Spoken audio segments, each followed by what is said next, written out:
Welcome to Whispers and Bricks. My name is Ari Show, and I'm your host. My guest today is Jeff Grant. Now, this episode is definitely going to throw you guys for a loop. It all started on 9/11. That's one of the common threads that I have with Jeff. A lot of money was being doled out to businesses during that time, and it was easy to commit fraud, and Jeff just got caught up in it. He wound up being addicted to prescription opioids. And in 2006, he wound up serving almost 14 months in a federal prison for a white collar crime he committed in 2001 when he was a lawyer. After Jeff got out of prison, he started his own reentry, earning a Master's of Divinity from the Union Theological Seminary in the city of New York, majoring in social ethics. After graduating from Divinity School, Jeff was called to serve at an inner city church in Bridgeport, Connecticut as associate minister and director of prison ministries. He then co-founded Progressive Prison Ministries, Inc. in Greenwich, Connecticut, the world's first ministry serving the white-collar justice community. On May 5th of 2021, Jeff's law license was reinstated by the Appellate Division of the Supreme Court of the State of New York. Jeff is once again in private practice and is committed to using his legal expertise and life experience to benefit others. He provides a broad range of legal services in a highly attentive, personalized manner. They include private general counsel, white-collar crisis management to individuals and families, services to family-owned and closely held businesses, plus support to special situation and pro bono clients. He practices in New York and in authorized federal matters and works with local co-counsel to represent clients throughout the country. Please help me welcome Jeff Grant. Jeff, how are you? Good. It's so wonderful to be here, Ari. I love that bio. I don't think I could have done better if I wrote it myself. Well, you know, we're scratching at the surface here. I know there's so much more. And I know my audience is very much looking forward to this podcast. Now, as you know, the name of the podcast is Whispers and Bricks. The whispers are those voices telling you what the right thing to do is, and they represent the good in life. The bricks represent the bad things we go through in life. And God knows we all get hit with bricks throughout our lives at some point in time, some with bigger bricks, some smaller bricks, some more bricks, some less bricks. But there is no, perfect life for, whatever, for 80, 90, 100 years. It just doesn't exist. Everybody gets hit. Now, after you and I spoke, I was sure that there were members out in my audience who probably been hit with the same types of bricks that you got hit with. And they needed to hear and to know that they could get through the trials and tribulations that they were going through in the same way that you did. You were on top of the world 1 minute, successful lawyer, and the next minute you sank so low, addicted to opioids, commingling client funds, getting disbarred, attempted suicide, went to prison. It must have seemed like you would never, ever recover, but you did. My audience needs to know that there are whispers out there that could save them. So let's start by telling us your major brick story that started on 9/11. What happened? The story didn't really start on 9/11. What happened was it was really a 10-year progression of drug addiction after a sports injury I had in 1992. Ooh. And little by little, my decision-making deteriorated, my ability to show up.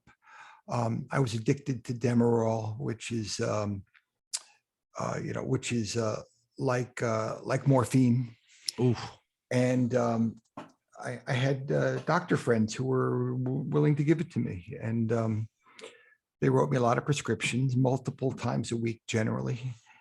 And that went on for 10 years. I guess they thought they were doing you a favor. I'm sure they knew what they were doing was wrong, but I'm also sure that I was manipulating them into it. Right. That's what I'm saying. They probably figured, the guy needs help, this is the only way I know how to help him. So, let me give him what he needs. And well-meaning people can sometimes just take it down the wrong path. And sounds like that's kind of what happened here. Yeah. Well, I don't blame them. It's not a blame situation. No, It no, just, God forbid. We're not blaming. yeah, yeah, This is not casting blame. yeah, for sure. This is just people trying to do the right thing and Yeah. it's just not working out.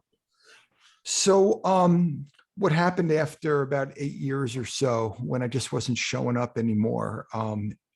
We ran out of cash in the firm. I had about 20 people working for me at the time, Wow.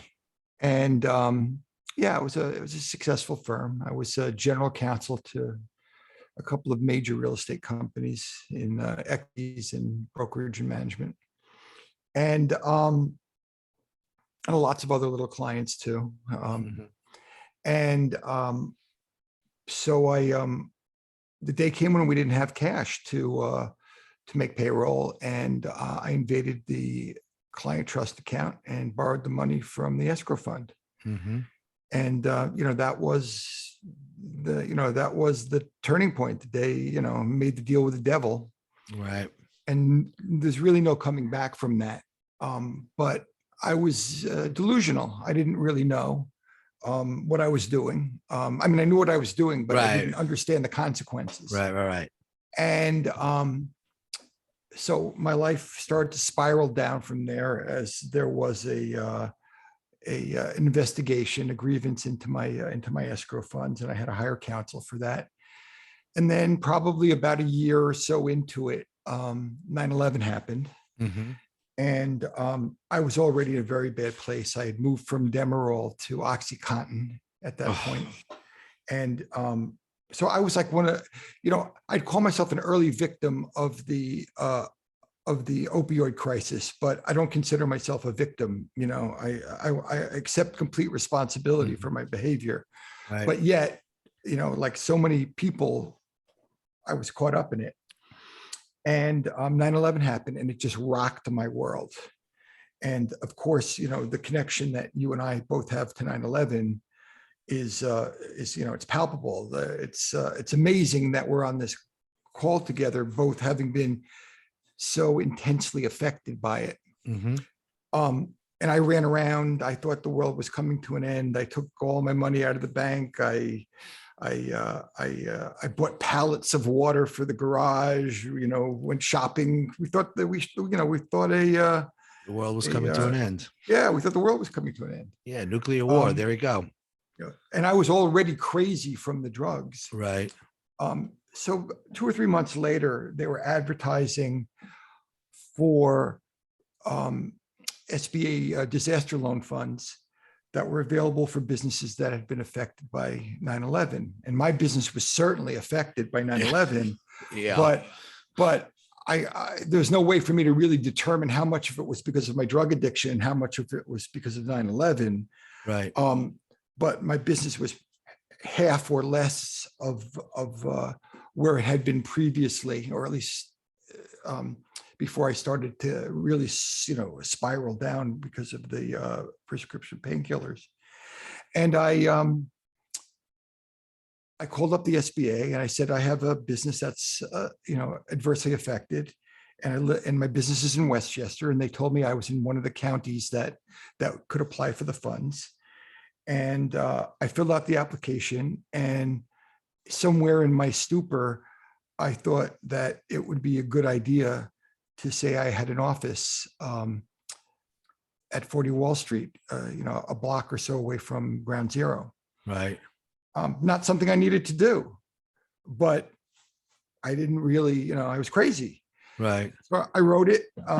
There was a little shred of reality in there, because I did have conference room facilities in that building. I was going to ask how you came up with 40 Wall. Well, what happened? Well, I mean, what had happened is that I had a reciprocal arrangement with a law firm in that city, and I had moved out of Manhattan about 10 years prior. Mhm. My firm out of Manhattan about 10 years prior. So I always had a conference facility in a law office, so I could put it on my letterhead. And all right, there you go. Okay. Right. And they had my Westchester office as their Westchester office. But in truth, I had never been to that office. It had been a new relationship, and I had zero economic impact because of the failure to be able to utilize that office. Right. Right. So And I didn't even have to do that because because I'd already been told that I was going to be, I was going to successfully get the loan. It was insane. It was an act of insanity.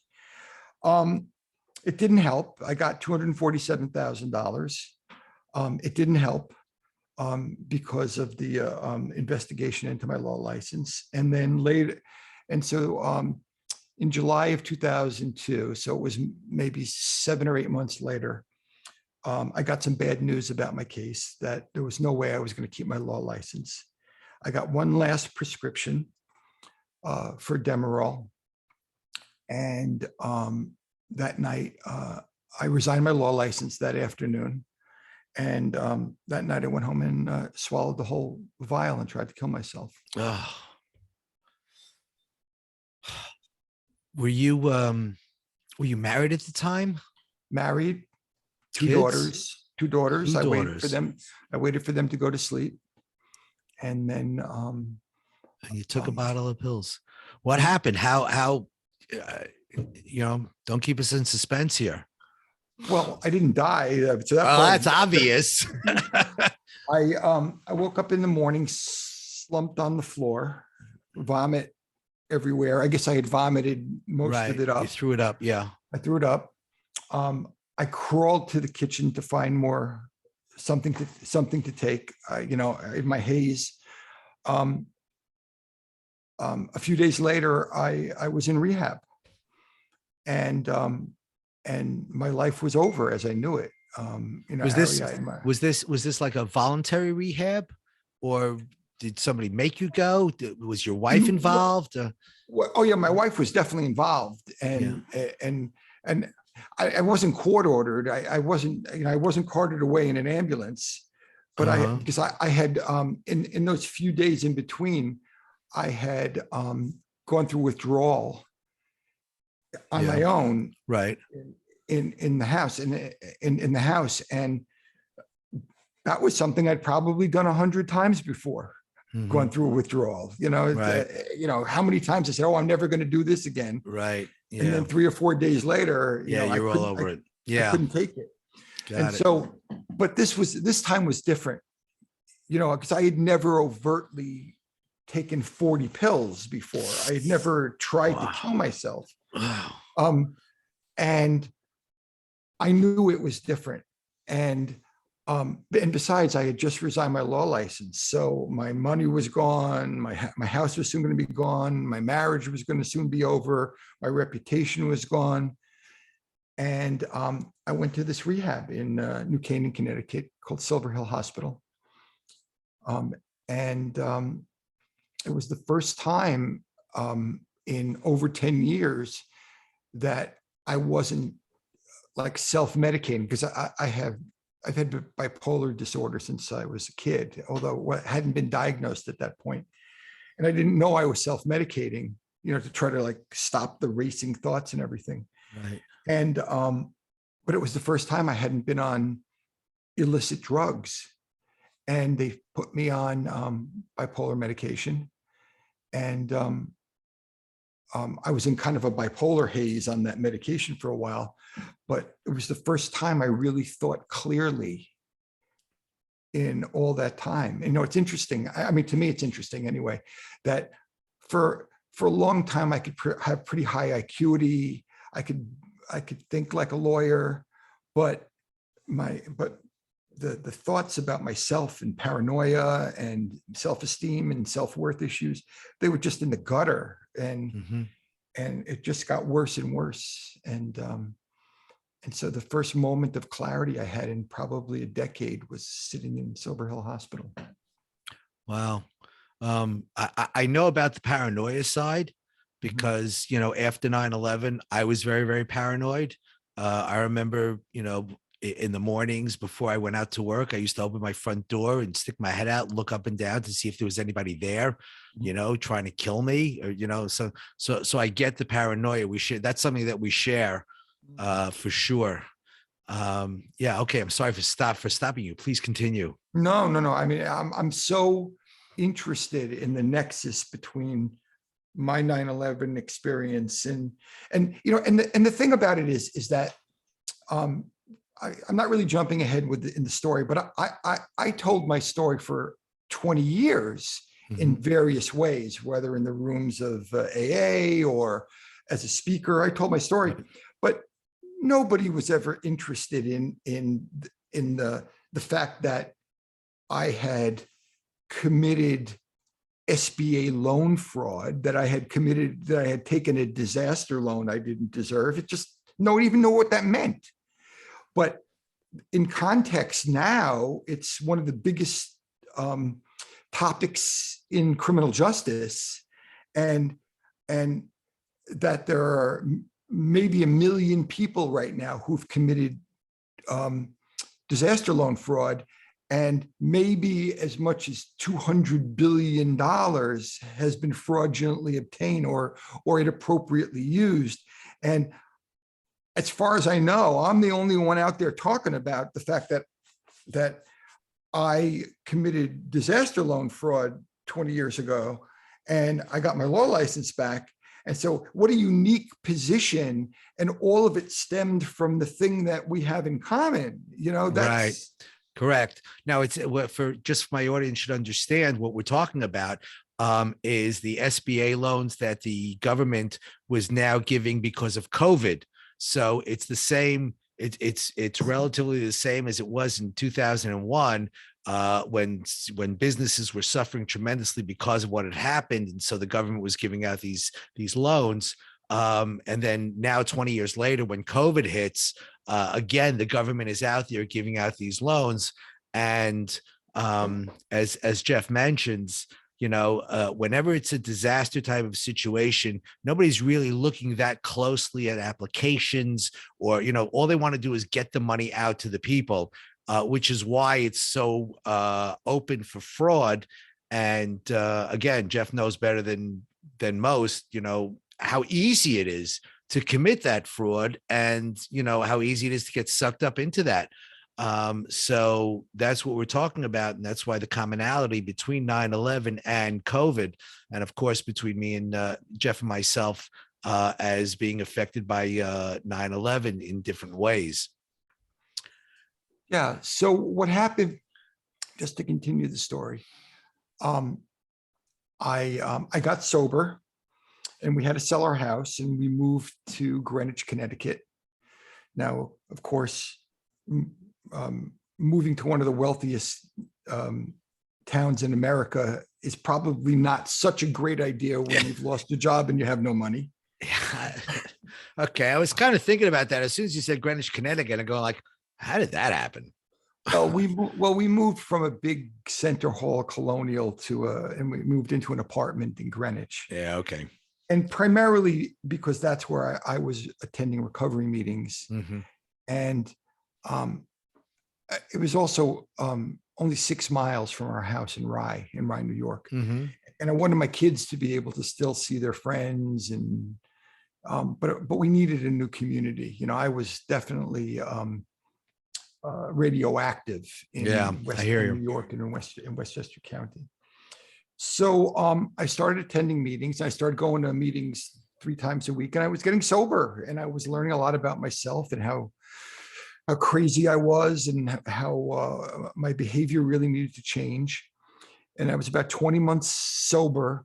I got a call from 2 federal agents to tell me that there was a warrant out for my arrest in connection with the SBA loan I had taken out. And I asked them if they were coming to arrest me, and they said no. I had 2 weeks to come report. They were very kind. They certainly had done their investigation, and I'm sure they understood that by that point, that I was a lawyer who got caught up in the insanity of drug addiction. They understood that at that point already.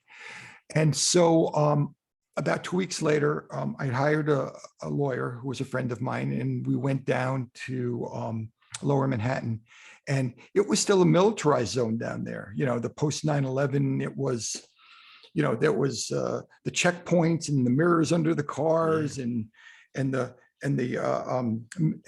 military with the machine guns. And I felt like the worst criminal in the world. I was driving through this War zone. war zone. Yeah, this Yeah. war zone. And I had to go to the U.S. courthouse at 500 Pearl Street and turn myself into the federal marshals.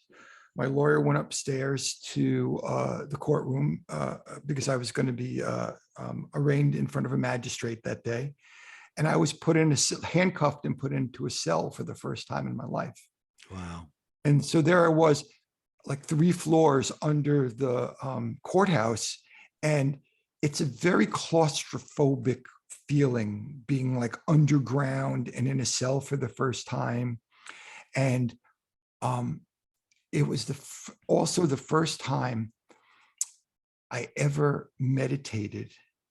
I had tried to meditate. I had learned how to meditate within the spiritual journey I was starting and in AA and all. But it was the first time I'd ever really just allowed myself to just meditate. And I closed my eyes, and the next thing I knew, it was like 4 hours later, and they were calling me, and I had to stick my hands through the hole again, and they recuffed me and they brought me up to the courtroom, and I was released on my own recognizance, but I had to turn in my passport. Right. And then pretty much what happened was I went home for 2 years before I was sentenced. Wow. And there were a lot of things that went on in terms of cases. Yeah, for sure. But the reality of it is that I was on hold for about 2 years. I got sentenced in the beginning of 2006, and I reported to prison on Easter Sunday, April 16th, 2006. Wow. And at Allenwood Low Security Correctional Institution in White Deer, Pennsylvania. Wow. What were you, what, if anything, were you doing for like those 2 years? You didn't have a license. You couldn't work. No. So it's just, I had some savings, I wasn't, they hadn't frozen any of my assets. Wow. And although I did have to make the restitution payment, which luckily I could make. Yeah. But, that money starts to run out fast when you're not earning income. Luckily, we had reduced our overhead down to almost zero.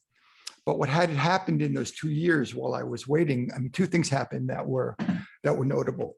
The first is my wife kicked me out. And so all my money really went to supporting my wife and my kids. Mm-hmm. And my kids at that point were like 16 and 20. They weren't children. They weren't children. They were young adults. They were young adults, and but everybody was traumatized, and so my ex-wife and my kids were living in an apartment, and all my money went there. And by the good graces of the men that I had met in AA in Greenwich, I basically couch surfed and stayed in people's guest rooms for about 1.5 years. Wow. I was essentially homeless. But if you got to be homeless, Greenwich, Connecticut is not the worst place to be homeless. Honestly, the guest rooms I stayed in were probably nicer than my house in Rye. Yeah. But that was, difficult, a lot of, and the projection of what was going to happen, and was my life over. But I had also met a woman in recovery who later became my wife. That's my wife, Lynn. Right. And so much of this, could be described so much of my redemption story could be centered around kind of the love story and what she and I found in one another. Because I was not a good bet. I mean, gee, shocker there. Yeah, but her marriage was over, and my marriage was over, and we found one another, and we stayed together now 18 years. Wow. Yeah. Awesome. So on Easter Sunday of 2006, I reported to prison. Okay, so you spent 1.5 years or so? I spent almost 14 months in 14 prison, months. Okay. and then some time in halfway house, and then some time on home confinement. So I'd been sentenced to 18 months in prison. So that was Right. the full 18 months. And then 3 years of federal probation, which I served the full three years with the probation office in Bridgeport, Connecticut. And I started to volunteer in various rehabs, drug addiction facilities, criminal justice organizations. And after I got out in 2007. And so it took about 2 years of kind of searching and trying to figure out what I wanted to do. And I realized I wanted to turn my life over to service and try to help people and families that had been going through what we went through. And Yeah, so I'd like you to, and that's going to be my next question. I want you to tell us about your mission, your vision, what you're doing now. And obviously you're doing a lot of good. All right. You did get your law license back, which is probably not the easiest thing in the world to do. no, But nope. you got it back, Mhm. you turned over, a new leaf and Mhm. the straight and narrow path. And tell us a little bit about, how it happened, what happened, Mhm. where, give us the good side of the rest of the story. Well, the story does start to get better, but mostly it's because I'm staying sober and putting one foot ahead of the other. And just, I applied to seminary. I'm Jewish, but I applied to a Christian seminary, Union Theological Seminary in New York City, and I was accepted. And I attended seminary for 3 years, and Mhm. I got baptized during that time period. I consider myself a double belonger. So I consider myself a Jew and a Christian. Oh, there you go. I'm not quite sure how to resolve all that, and I don't even try. Okay. And and so I had a journey as a to be ordained reverend, and I worked in churches. Hmm. And then in not long thereafter, my wife and I, my then girlfriend, but soon to be my wife and I, no, we were married at that point. So Hmm. my wife and I decided to open or found the world's first ministry to support white collar criminals and their families. And I mean, talk about a mission that nobody wanted to do, and nobody, and there was no compassion or empathy for this. Right. Yeah, there But usually isn't for white collar no, crime. no, Yeah. but a huge amount of fascination. People love, rich and famous stories, especially when people fall. Right. And so A we a got la, off, a la Bernie Madoff. made offer. Yeah. Just today in the news, you could pick your choice of stories, Right. from Sure. our ex-president to Sure. to a former prince in Britain, anything, right? Right. Sure. So so people love that part of the story, Hmm. and so we got offers to speak and guest preach all over the place, and Hmm. a lot of articles in well-known magazines and things. And amazingly, most of them were not exploitive, really. They were fascinated by the human interest side of it, Hmm. and I think they appreciated that we were just trying to do a good thing and inch our way through it. Um, about 3 years ago, when I was running a criminal justice nonprofit in Connecticut, not for white collar, but I had been asked to become the CEO of that nonprofit. Um, as that was coming to an end, and then I had to kind of make a life decision as to what I wanted to do. I was clearly going to run this ministry that we had started, but I just felt the calling to see whether or not I could get my law license reinstated. Hmm. And that was a process, because it took 3 full years from the moment I had decided to do it to the finally in May of last year, getting the court order from the appellate division of the Supreme Court of New York, And when I popped it open on my phone, it said that I had been reinstated to the bar effective immediately. Wow. So I That didn't must have to have take the been, bar again. wow. That's amazing. By the time I read it, I was already a lawyer again. Yeah. It was like, I didn't know what to do. Oh, Wow. so here's what happened. So it's like I couldn't believe it. And I was reading it on my phone, and so I could barely see it. So I printed it out, on the printer, and I ran upstairs to get the hard copy because there was only one page. Mm-hmm. And I walked into the kitchen, and every day my wife and I were like, on pins and needles, because waiting 6 months to find out whether or not the court was going to grant it. And so as I walked into the kitchen, my wife happened to be on FaceTiming with my stepdaughter, who lives out in California. And she saw me walk into the kitchen with a piece of paper in my hand, and she just kind of knew. So she hit record. Yeah. And I slipped it in front of my wife, and my wife read it and started to cry and did a victory dance around the kitchen. Wow. And so the clip of her like dancing and screaming around the kitchen, that's what we sent to all of our friends and family. Wow. Let them know. It's unbelievable. It's just 30 seconds of pure bliss. Wow. And then the work had to start, because my mission now is to continue the ministry, because Right. bringing light and love and helping people find out of their isolation and into community. But for the last 10 years or so that I've been doing this, there's limits to what I can do, because what people really need are professionals they can trust. Mm-hmm. And this is the most difficult part of their lives for most people. And they're cut adrift. They have no idea what to do or how to do it. They're in trauma. And when you get arrested, it's like I'm sure it's similar to what you must have felt.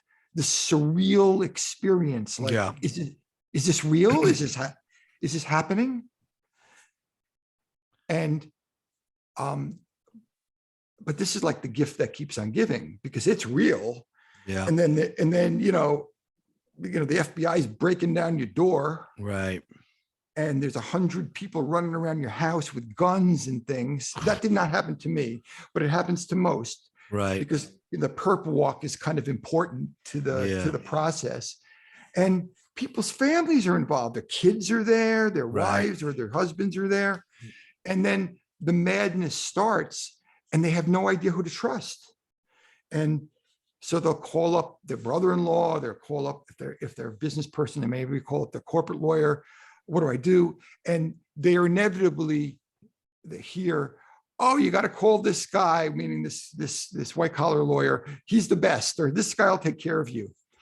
And the person who's been arrested, they just want the pain to stop. And they'll make business decisions that they never would have made when in other circumstances, like make long-term commitments. Can you imagine being in trauma and getting hit by a car and then deciding that same day, making long-term life decisions on the same day you got hit by a car? Right. That's what happens. So, and then 2 or 3 months later, they wind up thinking, wait a second, maybe I didn't hire the right guy, or maybe I don't really, I'm not looking at this quite the right way. Right. So my mission in life is to bring, sobriety to this whole thing, and to have people who've been arrested, especially for white collar crimes, not be taken advantage of, mostly by themselves. I'm not accusing anyone of taking advantage of people, although of course that exists in some circumstances. But mostly what happens is that they, they, they've been engaged in some form of self-sabotage, which probably led to their demise. Right. And then they're sabotaging themselves more. And so what a wonderful thing it is now to not only be able to minister them on one level and to be able to offer them, the kind of support and community support that we have, having done this for all these years, but now being able to actually go further, and for those who it's appropriate for, to be able to help them with their legal issues, which is everyone has, which is huge. Right. Yep. Absolutely. Let me ask you this. What is your relationship like now with your kids? You said your wife took the two girls, and did they forgive you? Are they with you? Are they, what's that like today? Um, it's all, it's always kind of like it's always like a roller coaster. There's so much hurt there, and so much wreckage, and so much. Even 20 years later, I can tell you that I could wake up in the morning and still feel shame. And I've done so much work on it. I've been to 9,000 AA meetings. I've been in therapy. I've been in, and on Monday nights, every Monday night, we have a white collar support group that meets online. Wow. So it's kind of, we were kind of early adopters in the GoToMeeting / Zoom world. And we didn't have a choice, because white collar defendants are spread out all over the country. So we started this white collar support group on Monday nights. And this coming Monday night will be our 292nd weekly meeting. So we've been doing it almost 6 years. We'll have our 300th meeting on March 14th. Wow. And it's been this journey of self analysis and leaning on other people, and offering what I have to offer, and receiving from them what they have. What a beautiful, beautiful experience. And lifelong friends I've made, and mostly people who, made me, everyone's who behaved badly for all kinds of different reasons. And yet, even with all that work, it can be a rocky road. As we speak right now, I have a great relationship with my stepdaughter. I have a great relationship with one daughter, and with another daughter, we'll see. A few years ago, it was kind of like something else. Right. And that's all my fault. I take responsibility for that. But it sounds like, it sounds like it's getting better and better every day. Oh yeah. And I'm so happy to hear that. At the end of the day, everybody needs forgiveness for something, and it's nice to hear that they're coming to grips with it, they're coming to terms with it, and and you're getting back to normal, like real normal, as opposed to your once fake normal. Well, I mean, if real normal is like I have clients and I can show up to work and I can walk erect and walk into a courthouse, I mean, it's unbelievable. That's what we're talking about. I know, it's unbelievable. Look, no one could have predicted this. 100%. 100%. But as I said a little while ago, it's not like I woke up the day after I ruptured my Achilles tendon, right? Or I woke up, or I woke up 20 years ago, the day after I tried to kill myself, and I said, "Oh, I have a great plan. Here's my plan for 20 years to get to the point." It was a lot of little steps along the way, and trusting God, but also just accepting what the reality of my situation day after day after day, and then moving, one pawn on the chessboard. Right. And what a miraculous, what a wonderful ride it's been, and I can't even tell you how grateful I am every single day just to be able to wake up and have another day to try again. Let me ask you something before we go. Who's the one person that you can point to that you would say had the most influence on your life, whether it's before, during, after? Oh, without a doubt, my wife. Your Without wife, a doubt, your without a second doubt, wife, my second, yeah, your without a second doubt. wife. Yeah. Because what I really needed was, more than anything, was that I needed a moral compass. I didn't Right. have one. Right. And it wasn't just that I never had one, because I never had a good one. Mhm. And a lot of lawyers don't have good ones, but but for me, now I've been like hitting the head with a brick, and I'm trying to figure out what to do. And she really provided me a standard, a sense of right and wrong. And before I could do that for myself, she really guided me, and she still does in a lot of ways. Yeah. But what a miracle to have someone who cared about me enough to actually do that. So by far, if I had to name anyone, it would be her. Yeah. So those are the and from what you're telling me, you were hit with the bricks, like just ongoing. And then ultimately the whispers started to come, and you were listening to those whispers and then doing the right thing. And it's and we've met before, we spoke before, whatever. And Yes. I don't know if it means anything to you, but I will tell you that I personally am very, very proud to know you. I'm proud to call you my friend. I think you're doing so much good. I think you've taken a situation, much the way I have taken a situation, turned it around in order to do some good. You take a bad situation. Somebody once said to me, like 9/11 was a tragedy, but if we don't learn from it, it's twice the tragedy.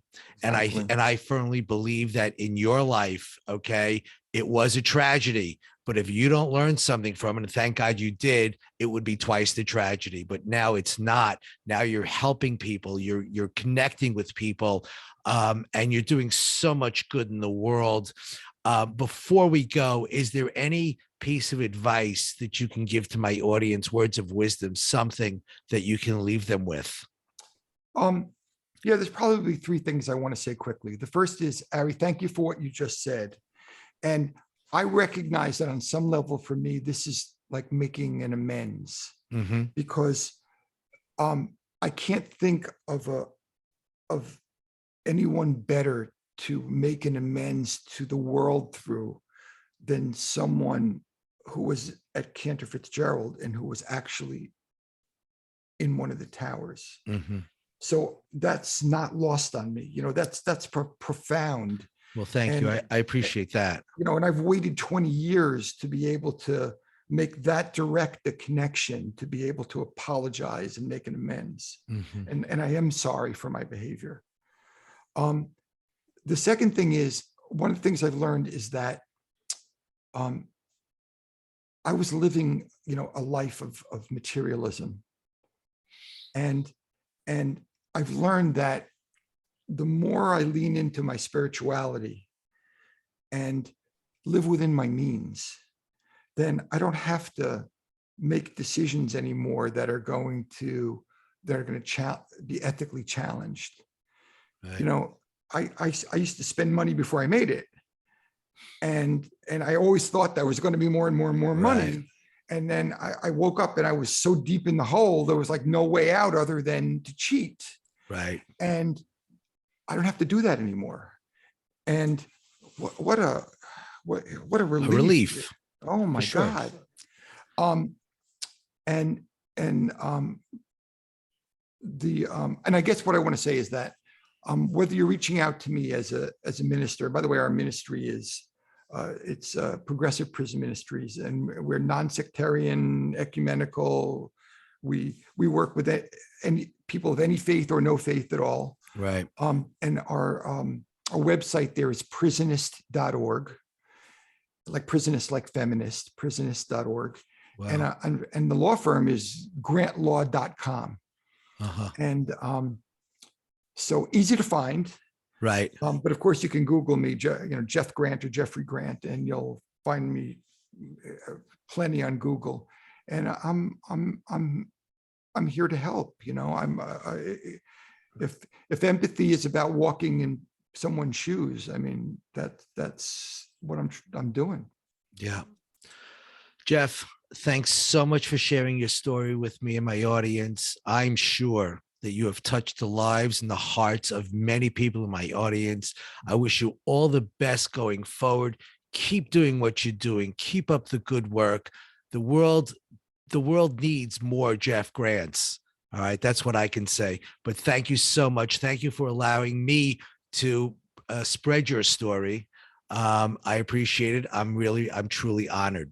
You've been listening to Whispers and Bricks, and I'm your host, Ari Shummer. Remember, if you feel like you're stuck in the mud, like you're spinning your wheels, wasting time in your career, your business, your life, if you know you're not enjoying all the success and satisfaction and significance that you desire, then it's time for you to book a call with me at callwithari.com or email me at ari@arishunbrun.com. Don't forget to check out my Whispers and Bricks Coaching Academy. And until next time, listen to the whispers, avoid the bricks, and never, ever give up on your dreams. Bye for now.